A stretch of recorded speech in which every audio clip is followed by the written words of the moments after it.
ദൈവതിരുനാമത്തിന് മഹത്വമുണ്ടായിരിക്കട്ടെ. ബഹുമാനപ്പെട്ട വൈദിക ശ്രേഷ്ഠരെ, കർത്താവിൽ പ്രിയപ്പെട്ടവരെ, നിലപാട് എന്നൊരു മലയാള വാക്കുണ്ട്. എന്നെ കേൾക്കുന്ന എല്ലാവർക്കും പരിചിതമായ ഒരു വാക്കാണ് നിലപാട്.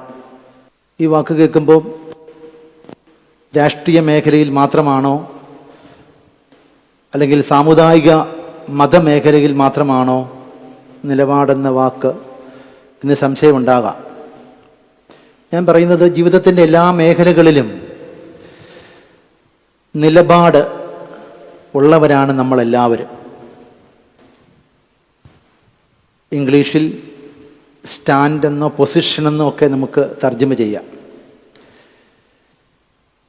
എല്ലാ വിഷയങ്ങളിലും ജീവിത ചര്യകളിലുമൊക്കെ നിലപാട് നിലനിർത്തുന്നവരാണ് നമ്മൾ. നമ്മുടെ ചിലരെക്കുറിച്ച് പറയാറുണ്ട്, നിലപാടില്ലാത്തവർ, നിലപാടിൽ വെള്ളം ചേർക്കുന്നവർ എന്നൊക്കെ ചിലരെക്കുറിച്ച് പറയാറുണ്ട്.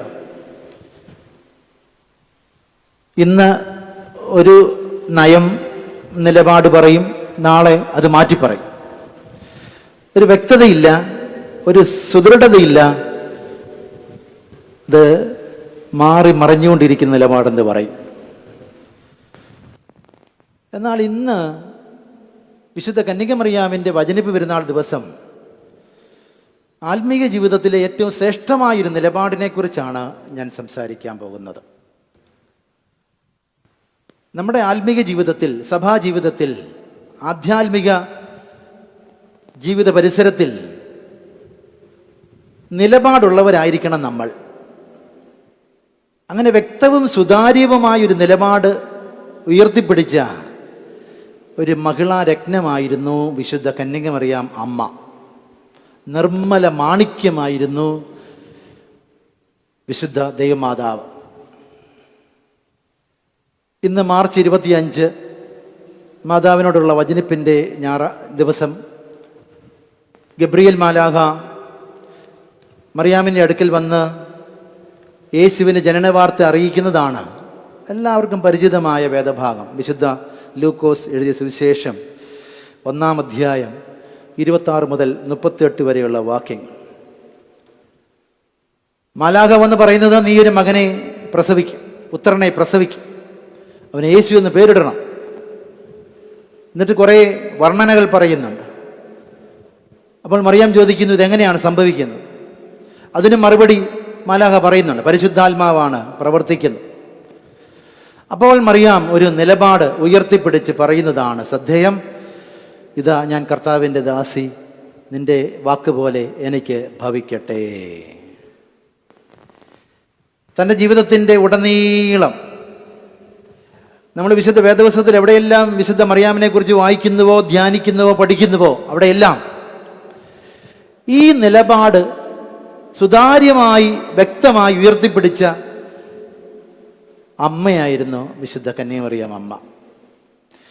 ജീവിതത്തിൻ്റെ ഉയർച്ചകളിലും താഴ്ചകളിലും, വേദനകളിലും സന്തോഷത്തിലും സങ്കടത്തിലും ആനന്ദത്തിലും ഈ ഒരു നിലപാട്, ആത്മീക ജീവിത നിലപാട് നിലനിർത്തിയ, ഉയർത്തിപ്പിടിച്ച മഹതിയായിരുന്നു മാതാവ്. ഞാൻ കർത്താവിൻ്റെ ദാസി, അവിടുത്തെ ഇഷ്ടം പോലെ എനിക്ക് ഭവിക്കട്ടെ. യേശുവിൻ്റെ ജനന സമയത്തുണ്ടായ അനുഭവങ്ങൾ, യേശുവിനെ കുഞ്ഞിനെയും കൊണ്ട് ദേവാലയത്തിൽ പോയപ്പോൾ ശിമോൻ ഉറക്കെ പ്രസ്താവിച്ച കാര്യങ്ങൾ കേട്ടപ്പോൾ, 12-ാമത്തെ വയസ്സിൽ യെരുശലേം ദേവാലയത്തിൽ പോയി ഒരു ദിവസം പിന്നിട്ട് കഴിഞ്ഞപ്പോൾ യേശുവിനെ കാണാതായപ്പോൾ ഉണ്ടായ മാനസികാവസ്ഥയിൽ, 33-ാമത്തെ വയസ്സിൽ ക്രൂരന്മാരായ കുറെ ആൾക്കാർ തൻ്റെ മകനെ പീഡിപ്പിച്ച് കൊല്ലുന്നത് നേരിട്ട് കണ്ടപ്പോൾ, എല്ലാം ഒറ്റ ഒരു നിലപാടായിരുന്നു. ഞാൻ എൻ്റെ ദൈവത്തിൻ്റെ ദാസിയാണ്, അവിടുത്തെ ഇഷ്ടമാണ് എൻ്റെ ജീവിതത്തിൽ നടക്കുന്നത്, അവിടുത്തെ ഇഷ്ടം മാത്രമേ നടക്കാവൂ, ആ ഇഷ്ടം പോലെ ഭവിക്കട്ടെ എന്ന് എപ്പോഴും തൻ്റെ മകനെ ക്രൂരമായും നിഷ്ഠൂരമായും പീഡിപ്പിക്കുന്ന കണ്ട് ക്രൂശിന്മേൽ കയറ്റി കൊല്ലുന്നത് കണ്ടപ്പോഴും മാതാവിന് ഈ നിലപാടിന് മാറ്റമുണ്ടായില്ല. ആ നിലപാട് ഇന്നാണ് പ്രഖ്യാപിക്കുന്നത്. മാലാഖയോട്, ദൈവത്തോട്, ഞാൻ കർത്താവിൻ്റെ ദാസി, നിൻ്റെ വാക്ക് പോലെ എനിക്ക് ഭവിക്കട്ടെ. പ്രിയപ്പെട്ടവരെ, നമ്മുടെ ജീവിതത്തിൽ നമുക്കൊരു ആധ്യാത്മിക നിലപാടുണ്ടോ ജീവിതത്തിന്? ഞാൻ പറഞ്ഞല്ലോ, രാഷ്ട്രീയത്തിലും സഭാജീവിതത്തിലും സാമൂഹിക ജീവിതത്തിലും സാഹിത്യ ജീവിതത്തിലും സാംസ്കാരിക ജീവിതത്തിലുമൊക്കെ നിലപാടിനെ കുറിച്ച് പറയും നമ്മൾ കേൾക്കുന്നുണ്ട്. ആത്മീക ജീവിതത്തിൽ നമുക്ക് നിലപാടുണ്ടോ? വ്യക്തവും സുതാര്യമായ നിലപാടുണ്ടോ? മലങ്കര ഓർത്തഡോക്സ് സഭയുടെ മക്കൾ എന്ന നിലയിൽ ഈ സഭയുടെ വിശ്വാസത്തെയും ഇതിൻ്റെ ആരാധനയെയും ഞാൻ സ്നേഹിക്കുന്നു.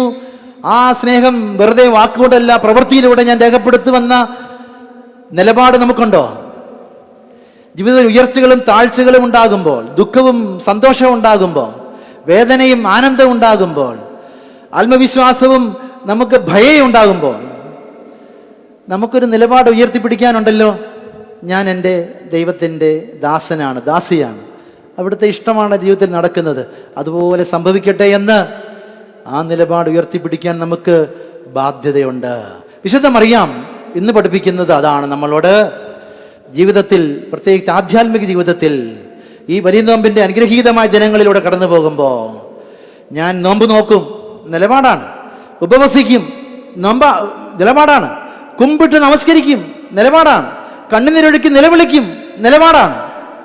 അതിന് മാറ്റമില്ലാതെ തുടർന്നാൽ മറിയാമിനെ പോലെ വെള്ളം ചേർക്കാത്ത നിലപാടുള്ള ആധ്യാത്മിക ഓർത്തഡോക്സുകാരി എന്ന് നമുക്ക് നാമം ലഭിക്കും.